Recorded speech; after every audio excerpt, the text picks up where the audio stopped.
Hi, welcome back to the channel. നമ്മുടെ last വീഡിയോയിൽ, അതായത് ഹംഗറിയുടെയും പോളണ്ടിൻ്റെയും വിസ അപ്ഡേറ്റിൻ്റെ താഴെ ഒരുപാട് കമൻറ്റുകൾ, അതായത് കൂടുതൽ ആൾക്കാരും എന്താ പറയുക, ഭയങ്കര സ്ട്രെസ്ഡ് ആണ് അല്ലെങ്കിൽ ടെൻസ്ഡ് ആണ് അവരുടെ വിസ പ്രോസസ്സിങ്ങിൻ്റെ കാര്യത്തിൽ. അതുപോലെ തന്നെ പുതിയ റൂൾസ് എങ്ങനെ അവരുടെ ഇതിൽ അഫക്റ്റ് ചെയ്യുന്നു, അങ്ങനെ പല പല കാര്യങ്ങൾ. ഈവൻ എൻ്റെ ഇൻസ്റ്റയിലാണെങ്കിൽ ഏറ്റവും കൂടുതൽ ആൾക്കാർ ചോദിച്ചതും കാര്യങ്ങളും നിങ്ങളുടെ പുതിയ റൂൾസ് എങ്ങനെയാണ് ജോബിനെ അഫക്റ്റ് ചെയ്യുന്നത് മുതലായ കാര്യങ്ങൾ. പിന്നെ ഞാനത് റാൻഡമായിട്ട് ഞാൻ യൂട്യൂബ് വീഡിയോസ് എടുത്തു നോക്കും. അതിലെല്ലാം ഈ പറഞ്ഞ പോലെ തന്നെ നമുക്കൊരു ഒരു പേടിപ്പിക്കുന്ന രീതിയിലാണ്. ഈവൻ എൻ്റെ വീഡിയോയിലാണെങ്കിൽ എനിക്കും കമൻസ് ഒക്കെ വായിച്ച് കഴിഞ്ഞപ്പോൾ നിങ്ങൾക്കത് ഫീൽ ചെയ്തത് ആ ഒരു രീതിയിലാണ് തോന്നിയത് കൊണ്ടാണ് ജസ്റ്റ് ഈ ഒരു വീഡിയോയിൽ പറയാൻ ഉദ്ദേശിക്കുന്നതെന്ന് പറഞ്ഞു കഴിഞ്ഞാൽ, ശരിക്കും ഈ റൂൾസ് അഫക്റ്റ് ചെയ്യുന്നത് ആരൊക്കെയാണ്, അതുപോലെ തന്നെ എന്തൊക്കെ കാര്യങ്ങൾ നമ്മൾ ശ്രദ്ധിക്കണം, അതുപോലെ തന്നെ നോർമലായിട്ട് ഒരാൾ അപ്ലൈ ചെയ്യുമ്പോൾ അവരെന്തൊക്കെ കാര്യങ്ങൾ ശ്രദ്ധിക്കണം, ഇവിടെയുള്ള ആളുകൾ എന്തൊക്കെ കാര്യങ്ങൾ ശ്രദ്ധിക്കണം, അങ്ങനെ മുതലായ കാര്യങ്ങളെക്കുറിച്ചാണ്. അതായത് ഇതിൻ്റെ നല്ലതും നെഗറ്റീവ് സൈഡും മുതലായ കാര്യങ്ങളെക്കുറിച്ചിട്ടുള്ളതാണ് ഇന്നത്തെ വീഡിയോ. സോ നിങ്ങൾ ഫസ്റ്റ് മനസ്സിലാക്കേണ്ട കാര്യം എന്ന് വെച്ച് കഴിഞ്ഞാൽ, ഒരു രാജ്യത്തിൻ്റെ അവരുടെ ഗ്രോത്തിൻ്റെ എക്കണോമിയിലേക്ക് മെയിനായിട്ടൊരു ഫാക്ടർ തന്നെയാണ് ഈ എമിഗ്രേഷൻ എംപ്ലോയീസ് എന്ന് പറഞ്ഞാൽ. അതായത് പുറത്തു നിന്ന് വരുന്ന ആളുകൾ അവർ നല്ല രീതിയിൽ തന്നെ ഇവരുടെ എക്കണോമിയിൽ നല്ല രീതിയിൽ കോൺട്രിബ്യൂട്ട് ചെയ്യാറുണ്ട്. അതിപ്പോൾ നമ്മൾ അക്കോമഡേഷൻ ആയിക്കോട്ടെ, അല്ലെങ്കിൽ പറഞ്ഞ നമ്മൾ ഇവിടുത്തെ സാധനങ്ങൾ യൂസ് ചെയ്യുന്ന ആ ഒരു ഇൻകം ആയിക്കോട്ടെ, അല്ലെങ്കിൽ നമ്മൾ കൊടുക്കുന്ന ടാക്സ് മുതലായ കാര്യങ്ങൾ കൊണ്ട് നമ്മളെപ്പോഴും ഇവരുടെ എക്കണോമിക്ക് ഒരു ബൂസ്റ്റാണ് ചെയ്തുകൊണ്ടിരിക്കുന്നത്. സോ നമ്മൾ മുമ്പും കേട്ടിട്ടുണ്ട്, അതായത് മിഡിൽ ഈസ്റ്റിലോ ഒമാനിലും അവിടെ എല്ലാം സ്വദേശിവൽക്കരണം നടത്തുന്നുണ്ട്. വിത്തിൻ മന്ത്സ് തന്നെ അവർ, അതായത് വിത്തിൻ ഇയർലി തന്നെ അവർ ആ റൂൾസ് എടുത്ത് മാറ്റുന്നതാണ് നമ്മൾ കണ്ടത്.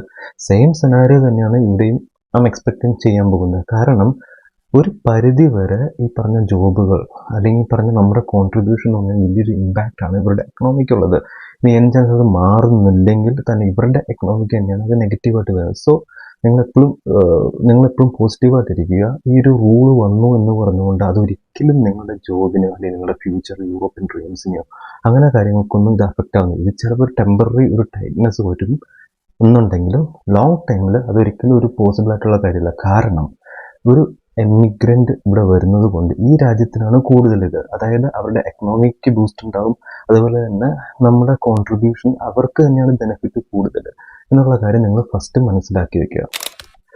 സോ ഇപ്പം നിങ്ങൾക്ക് ഡൗട്ട് ഉണ്ടാകും, എന്തിനാണ് ഇപ്പം ഇങ്ങനെ ഒരു റൂൾസ് വരുന്നത് എന്നുള്ളത്.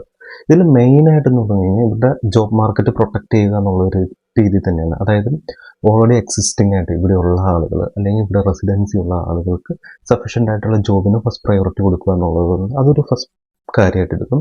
രണ്ടാമത്തെ കാര്യം ഇല്ലീഗലായിട്ടുള്ള എമിഗ്രേഷൻ കാര്യങ്ങളുമെല്ലാം. ഇല്ലീഗൽ മൈഗ്രേഷൻ ഒരു വലിയൊരു ഫാക്ടറാണ്. അതായത് ഇല്ലീഗൽ മൈഗ്രേഷൻ എന്ന് പറഞ്ഞു കഴിഞ്ഞാൽ കപ്പൽ വഴി വന്ന് കയറുന്ന ആൾക്കാർ മാത്രമല്ല, ഫേക്ക് ഡോക്യുമെൻറ്റ്സ് വെച്ച് തേർഡ് വേൾഡ് കൺട്രീസിൽ നിന്നും ആളുകൾ ഇല്ലീഗലായിട്ട് വരുന്നുണ്ട്. അവരെല്ലാം വൺസ് ഇവിടെ വന്ന ശേഷം അവർ എങ്ങോട്ട് പോകണു എന്നുള്ള കാര്യത്തിൽ ഒരു ഐഡിയ ഇല്ല. അതുപോലെ തന്നെ റീസെൻ്റ്ലി നടന്നത് പോർച്ചുഗൽ, പോളണ്ട്, ഹംഗറി മുതലായ രാജ്യങ്ങളിലേക്ക് വന്ന ആളുകൾ എവിടെ പോയി, അതായത് കോഴ്സിന് പഠിക്കാൻ വന്ന ആളുകളാണെങ്കിലും അതുപോലെ തന്നെ ജോലിക്ക് വന്ന ആളുകളാണെങ്കിലും വൺസ് ലാൻഡ് ചെയ്ത ശേഷം എവിടെ പോയി എന്നുള്ള കാര്യത്തിൽ ഗവൺമെൻറ്റിന് ഒരു ഐഡിയ ഇല്ല.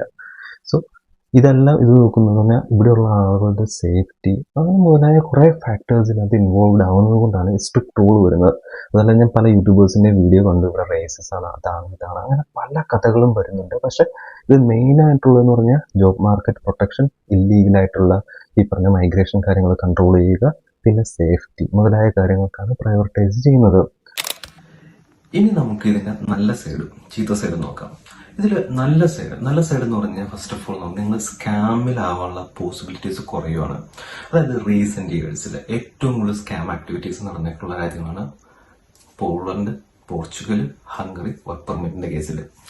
സോ ഇവിടെ എന്താണെന്ന് വെച്ചാൽ സംഭവം നടക്കുന്നതെന്ന് വെച്ചാൽ ഒരുപാട് ഷെൽ കമ്പനികൾ ഇവർ ഓപ്പൺ ചെയ്യും. അത് എൻ്റെ ഒരു വർക്ക് പെർമിറ്റ്, ലീഗലായിട്ടുള്ള വർക്ക് പെർമിറ്റ് കൊടുക്കും. വൺസ് ആൾ ഇവിടെ വന്നു കഴിഞ്ഞാൽ ജോലിയില്ല, തേങ്ങയില്ല, ഒന്നുമില്ല. അതുപോലെ തന്നെ നമ്മുടെ ടൂറിസ്റ്റ് വിസ അല്ലെങ്കിൽ ബിസിനസ് വിസയിൽ ആൾക്കാരെ വിളിച്ചിട്ട് ഇതേ അവസ്ഥ ആൾക്കാർ ട്രാപ്പ് ആവുന്ന ഒരു സിറ്റുവേഷൻ. സോ ഈ ഒരു പുതിയ റൂള് വരുന്നത് കൂടി നിങ്ങൾക്ക് കിട്ടുന്ന, അതായത് കമ്പനി മസ്റ്റായിട്ടും അവരുടെ 1 year 12% റവന്യൂ ഉണ്ട് എന്ന് പ്രൂവ് ചെയ്താൽ മാത്രമാണ് അവർക്ക് ഈ വർക്ക് പെർമിറ്റുള്ള എലിജിബിലിറ്റി കിട്ടുള്ളൂ. സോ നിങ്ങൾക്ക് കിട്ടുന്ന വർക്ക് പെർമിറ്റ് അറ്റ്ലീസ്റ്റ് നിങ്ങൾക്ക് അത് ജെന്യൂനാണെന്നെങ്കിലും വിശ്വസിക്കാം, അറ്റ്ലീസ്റ്റ്. സോ ഇതിൽ പിന്നെ രണ്ടാമത്തെ ഒരു കാര്യം നോക്കേണ്ടതെന്ന് വെച്ച് കഴിഞ്ഞാൽ 2024 ഓൾറെഡി ഇഷ്യൂ ചെയ്തേക്കുന്ന work permit majority of the കേസിൽ ഈ റൂൾസ് ബാധകമല്ല എന്നാണ് അറിയുന്നത്. അതുകൊണ്ട് നിങ്ങൾ ടെൻഷൻ അടിക്കുന്ന വേണം, നിങ്ങൾ പ്രോസസ്സായിട്ട് മുന്നോട്ടേക്ക് പോവുക. ഇനി മൂന്നാമത്തെ ഒരു കാര്യം എന്താണെന്ന് വെച്ച് കഴിഞ്ഞാൽ ഈ പറഞ്ഞ സ്കാം ആക്ടിവിറ്റീസ്, ഇപ്പോൾ ഞാൻ മുമ്പ് പറഞ്ഞ സ്കാം ആക്ടിവിറ്റീസ്, അതിനൊരു പരിധി വരെ കൺട്രോൾ വരും എന്നുള്ളതാണ്. അതായത് ഷെൽ കമ്പനികളായിക്കോട്ടെ, അല്ലെങ്കിൽ ഇതുപോലെ ഡ്യൂപ്ലിക്കേറ്റ് വർക്ക് പെർമിറ്റിന്റെ തട്ടിപ്പ് വെച്ച് നടക്കുന്ന കാര്യങ്ങളായി, അതൊക്കെ ഒരു പരിധി വരെ കൺട്രോൾഡ് ആവും. കാരണം എന്ന് വെച്ച് കഴിഞ്ഞാൽ റൂൾസ്, ബോർഡർ പോലീസ് ആവട്ടെ, എല്ലായിടത്തും റൂൾസ് ഭയങ്കര സ്ട്രിക്റ്റ് ആണെന്നുള്ള കാര്യം ഓർക്കുക. ഇനി റീസെന്റ് ആയിട്ട് ഞാനൊരു ഫംഗ്ഷൻ പോയപ്പോൾ പരിചയപ്പെട്ട ഒരു വ്യക്തിയാണ്. അദ്ദേഹം ഇറ്റലിയിലേക്ക് ടൂറിസ്റ്റ് വിസയിൽ വന്നാണ്. ഏതൊരു ഏജന്റ് പറഞ്ഞുകൊണ്ട് അത്യാവശ്യം IT ക്വാളിഫൈഡ് ആണ്, അത്യാവശ്യം നല്ല ജോബ് ബാക്ക്ഗ്രൗണ്ട് ഉണ്ടായിരുന്നു. പുള്ളി ഇറ്റലിയിൽ വന്ന് കഴിഞ്ഞിട്ട് ആരോ പറഞ്ഞു പോളണ്ടിൽ വന്നു കഴിഞ്ഞാൽ ജോലി കിട്ടുമെന്ന് പറഞ്ഞു. അങ്ങനെ ആള് പോളണ്ടിലേക്ക് വന്നു. എല്ലാം ഓക്കെയാണ്, ആള് ക്വാളിഫൈഡ് ആണ്, ആളിന് ജോബിന് ഇന്റർവ്യൂവിന് വിളിക്കും, ആളെ ഇന്റർവ്യൂ ക്വാളിഫൈഡ് ആണ്. പക്ഷെ ലാസ്റ്റ് സ്റ്റേജ് ഡോക്യുമെന്റ്സ് സബ്മിറ്റ് ചെയ്യുമ്പോൾ ഇവര് പേപ്പർ കൊടുക്കില്ല. അതുപോലെ തന്നെ ഇത് IT ആയിട്ട് പിന്നെ വേറൊരു ലേബർ ജോബിന് വന്ന ഒരു ഫ്രണ്ട് ഇതേ അവസ്ഥ തന്നെയാണ്. ഇവർ പുള്ളി മക്ഡൊണാൾഡ്സ്, KFC അങ്ങനെ എല്ലാ സ്ഥലത്തോടും പോയി നോക്കി, എല്ലാം ഓക്കെ, പക്ഷെ ഡോക്യുമെന്റ്സ് സബ്മിറ്റ് ചെയ്യുന്ന സമയത്ത് വരുമ്പോൾ കൊടുക്കില്ല. അപ്പൊ നിങ്ങൾ വിചാരിക്കേണ്ട കാര്യം, 3-4 മാസത്തെ വിസിറ്റ് വിസയിൽ വന്ന് നിങ്ങൾക്ക് ജോബ് ഫൈൻഡ് ചെയ്യാമെന്നൊരു ഉദ്ദേശം ഉണ്ടെങ്കിൽ പോലും ഇതാണ് സിറ്റുവേഷൻ. കമ്പനി ഡോക്യുമെന്റ്സ് കൊടുക്കില്ല. കാരണം കമ്പനി റെസ്പോൺസിബിൾ ആവുകയാണ് ഇതുപോലെയുള്ള ഡോക്യുമെന്റ്സ് കൊടുക്കുമ്പോൾ എന്നുള്ള കാര്യം ഓർക്കുക. പിന്നെ മോസ്റ്റ് ഇമ്പോർട്ടന്റ് ആയിട്ടുള്ള വേറൊരു കാര്യം എന്താണെന്ന് വെച്ച് കഴിഞ്ഞാൽ ബിസിനസ് വിസ, ടൂറിസ്റ്റ് വിസ, ഇതിനൊന്നും വർക്ക് ചെയ്യാൻ പറ്റില്ല. ഞാൻ റിപ്പീറ്റഡ് ആയിട്ട് വീണ്ടും എൻ്റെ എല്ലാ വീഡിയോയിലും, ഒന്നാമത്തെ വീഡിയോ അല്ല ഇതുവരെയുള്ള വീഡിയോയിൽ പറയുന്ന കാര്യമാണ്, ഇതിന് ഇതുവരെ വർക്ക് ചെയ്യാൻ പറ്റില്ല എന്നുള്ളത്. പിന്നെ ഈ ഹ്യൂമൻ അസ്യൂലം വിസസ്, അതായത് അതെല്ലാം എന്ന് പറഞ്ഞു കഴിഞ്ഞാൽ നമുക്കല്ലത്. ഏതെങ്കിലും യുദ്ധം നടന്നോ അല്ലെങ്കിൽ അവിടെ വേറെ എന്തെങ്കിലും ഇഷ്യൂ നടക്കുന്ന രാജ്യങ്ങൾക്കുള്ളവർക്കാണ് പ്രയോറിറ്റി കൊടുക്കുന്നത്.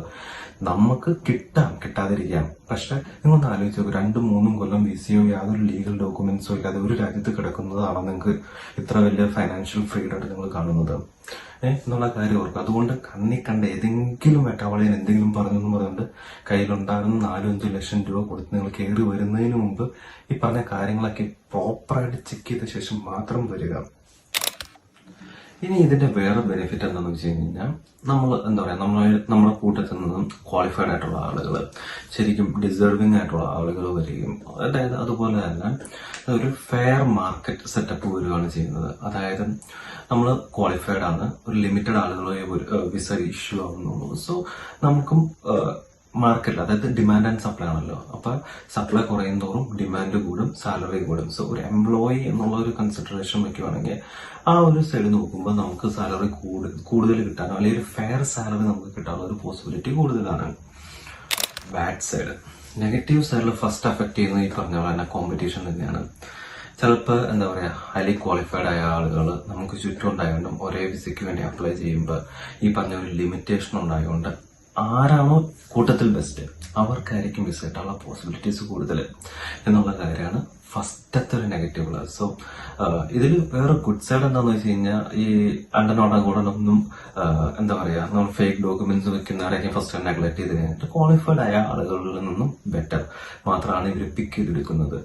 അതാണ് ഇതിന്റെ ഒരു ഫസ്റ്റത്തെ ഒരു നെഗറ്റീവ് സൈഡ്. ചിലപ്പോൾ ഞാനും വേറൊരാളും ഈക്വലി ക്വാളിഫൈഡ് ആയിരിക്കും, അയാളുടെ ഒരു ലെക്ക് ഫാക്ടർ എന്നുള്ളത് കൊണ്ട് അയാൾക്ക് വിസ ഇഷ്യൂ ആയേക്കാം, അല്ലെങ്കിൽ എന്റെ എന്തെങ്കിലും ഡോക്യുമെന്റ്സിന്റെ എന്തെങ്കിലും ഒരു മിസ്സിംഗ് പാർട്ട് ഉള്ളത് കൊണ്ട് എനിക്ക് വിസ റിജക്റ്റ് ആയേക്കാം.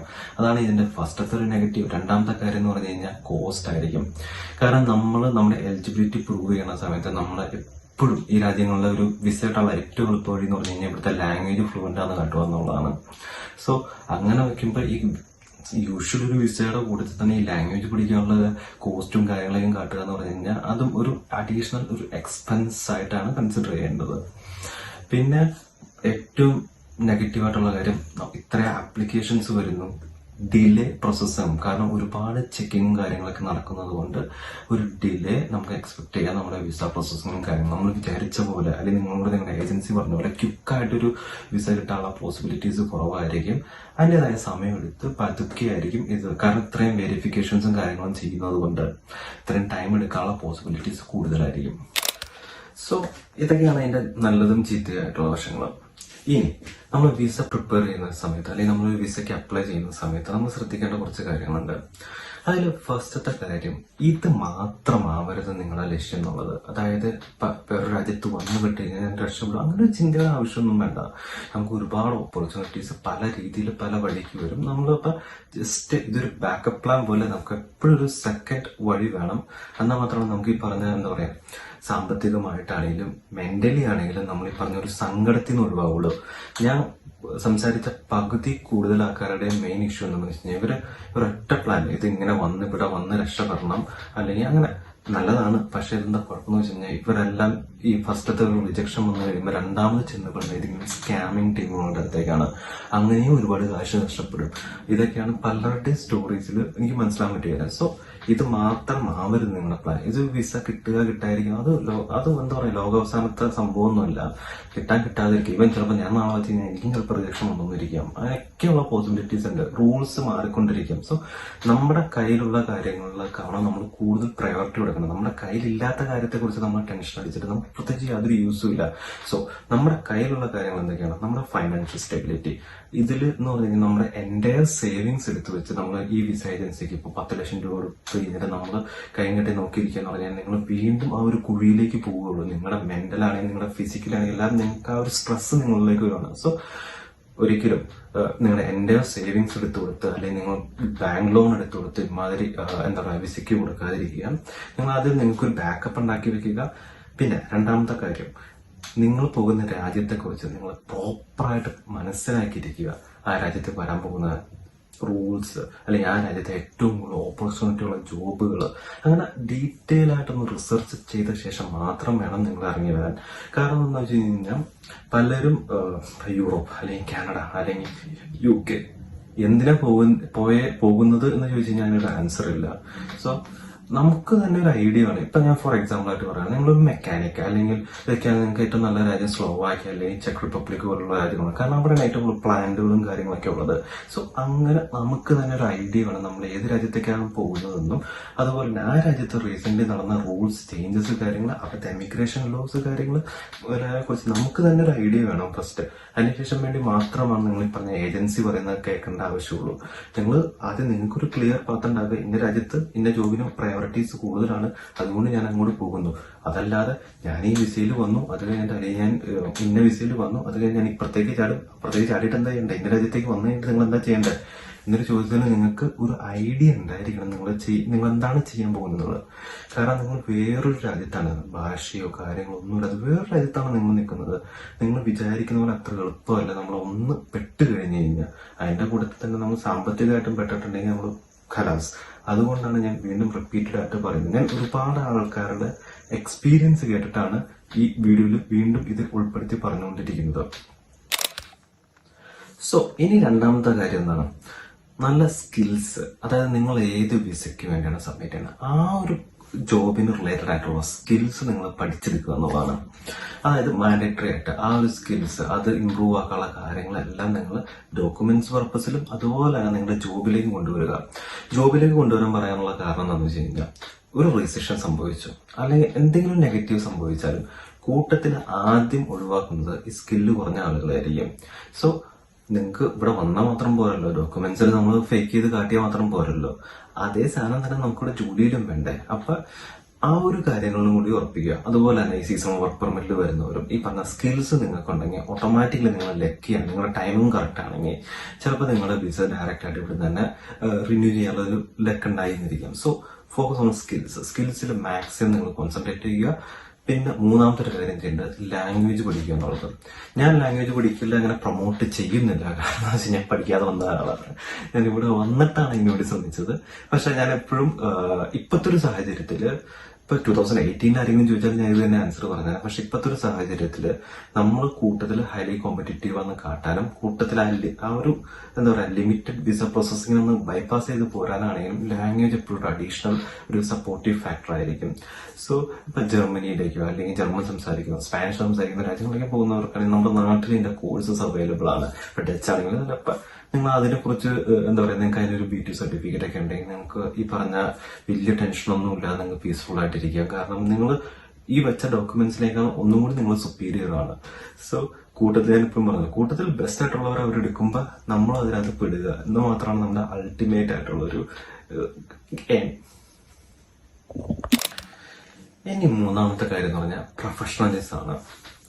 ഈ പ്രൊഫഷണലിസം എന്ന് പറഞ്ഞു കഴിഞ്ഞാൽ നമ്മുടെ എല്ലാ കാര്യത്തിലും നമ്മൾ വയ്ക്കുന്ന ഡോക്യുമെന്റ്സിലാണെങ്കിലും നമ്മളിപ്പോൾ വിസ ഇന്റർവ്യൂവിന് പോകുമ്പോൾ അവിടെയാണെങ്കിൽ നമ്മൾ ആ ഒരു പ്രൊഫഷണലിസം കീപ്പ് ചെയ്യുക എന്നുള്ളതാണ്. അതായത് പ്രോപ്പറായിട്ട് ട്രാൻസ്ലേറ്റ് ചെയ്ത് ട്രാൻസ്ക്രിപ്റ്റ് അതുപോലെ തന്നെ അറ്റസ്റ്റ് ചെയ്ത് എല്ലാം പ്രോപ്പറായിട്ട് തന്നെ നിങ്ങൾ സബ്മിറ്റ് ചെയ്യുക. അവിടുന്ന് ഇവിടുന്ന് പറക്കി കൂട്ടി വെക്കാതെ എല്ലാം പ്രോപ്പറായിട്ട് 1 by 1 ആയിട്ട് നിങ്ങൾക്ക് അതിന്റെ ഡീറ്റെയിൽസ് എല്ലാം VFSന്റെ ഓഫീസിൽ കിട്ടും. എന്തൊക്കെ സാധനങ്ങൾ ഏതൊക്കെ ഓർഡറിൽ വയ്ക്കണം അതെല്ലാം പ്രോപ്പറായിട്ട് വെക്കുക. രണ്ടാമത്തെ കാര്യം ഇവരുമായിട്ട് കമ്മ്യൂണിക്കേറ്റ് ചെയ്യുമ്പോഴാണെങ്കിൽ പോലും ഒരു പ്രൊഫഷണലിസം കീപ്പ് ചെയ്യുക എന്നുള്ളതാണ് ഇമ്പോർട്ടന്റ് ആയിട്ടുള്ള ഒരു കാര്യം. ഇനി ലാസ്റ്റ് പറയാനുള്ളത് ബി ഫ്ലെക്സിബിൾ. എന്താ വെച്ച് കഴിഞ്ഞാൽ നമുക്കെന്താ പറയാ, നമുക്കൊരു ലീഗൽ ആയിട്ടുള്ള ഒരു ഓൾട്ടർനേറ്റീവ് പാത്വേ, അതായത് ഇപ്പൊ നമ്മുടെ ഏതെങ്കിലും ടൈപ്പ് വിസ നമുക്ക് റിജക്ട് ആയി കഴിഞ്ഞാൽ പ്രോപ്പർ ആയിട്ടുള്ള ഒരു ഓൾട്ടർനേറ്റീവ് പാത്വേ നമ്മൾ സെർച്ച് ചെയ്ത് ആ ഒരു അല്ലെങ്കിൽ ഓൾട്ടർനേറ്റീവ് കൺട്രി നമ്മൾ നോക്കിയിട്ട് പോവുക. ഇന്നൊരു രാജ്യത്ത് വന്നാൽ മാത്രം നമ്മൾ രക്ഷപ്പെടുന്നൊന്നുമില്ല. സോ നമ്മുടെ ഫോക്കസ് എപ്പോഴും ലോങ് ടൈം ഗോളിലേക്കായിരിക്കണം. ചലഞ്ചസ് വരാം, സംഭവിക്കാം, ചിലപ്പോൾ നെഗറ്റീവ് ആയിരിക്കാം, നെഗറ്റീവ് വരും, പോസിറ്റീവ് എന്ത് തന്നെ ആയിക്കോട്ടെ നമ്മൾ ഫ്ലെക്സിബിൾ ആയിട്ട് നിൽക്കുക, നമ്മളത് അഡാപ്റ്റ് ചെയ്യുക. ഇനി ഇപ്പൊ നമുക്കിപ്പോ എന്താ പറയാ വർക്ക് വിസ റിജക്ട് ആയി കഴിഞ്ഞാൽ നമുക്ക് സ്റ്റുഡന്റ് വിസയിലേക്ക് മാറിയിട്ട് ഒന്ന് ട്രൈ ചെയ്യാം. അല്ലെങ്കിൽ ആ ഒരു റീസൺ എന്താണെന്ന് നോക്കിയിട്ട് ആ റീസൺ ഓൾട്ടർനേറ്റീവ് ആയിട്ട് ഡോക്യുമെന്റ്സ് സബ്മിറ്റ് ചെയ്ത് നമ്മൾ മുന്നോട്ടേക്ക് പോകുക. ഇനി ആ ഒരു രാജ്യം പറ്റില്ലെങ്കിൽ നമ്മൾ വേറൊരു രാജ്യം നോക്കുക. പക്ഷെ എപ്പോഴും ആ റീസൺ നമ്മൾ ഫൈൻഡ് ഔട്ട് ചെയ്ത് അതിനുള്ളൊരു സൊല്യൂഷൻ വെച്ചിട്ട് വേണം അടുത്ത ഡോക്യുമെന്റ് സബ്മിറ്റ് ചെയ്യാൻ എന്നുള്ള കാര്യം ഓർക്കുക. പിന്നെ ഒരു രാജ്യം വിസ റിജക്ട് ചെയ്തു എന്നും പറഞ്ഞുകൊണ്ട് മറ്റേ രാജ്യം വിസ റിജക്ട് ചെയ്യണം എന്നില്ല. അതിൻ്റെതായ സഫീഷ്യന്റ് ഡോക്യുമെന്റ്സ് വെച്ചാൽ മാത്രം മതി എന്നുള്ള കാര്യം ഓർക്കുക.